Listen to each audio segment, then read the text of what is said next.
किरिस के गाना सुने रोजाना, फागुन में देवरा भइल बा दीवाना।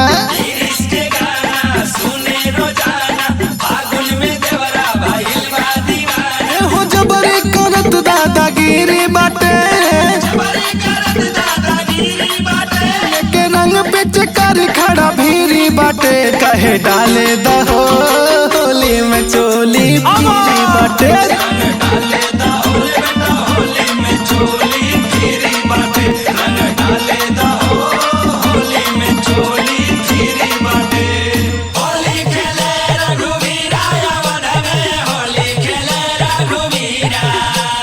रामू जी खेले हो किशन जी खेले,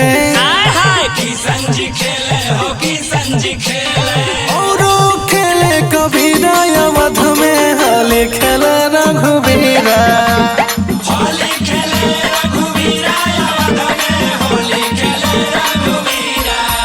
अरे तनी कौना डर बाटे हमारा भातार से, लेला पगला बंटी बबली मार के।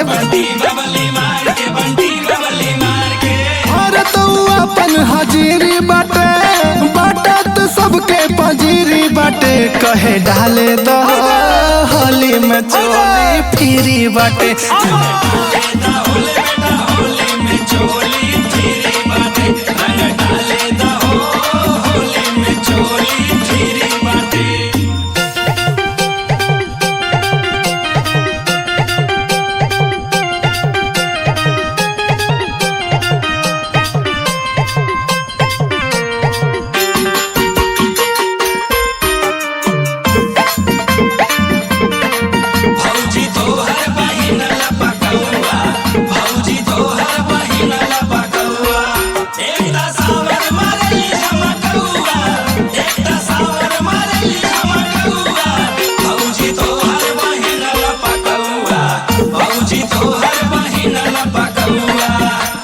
कबल है बचाई दे है अभिषेक देवर से,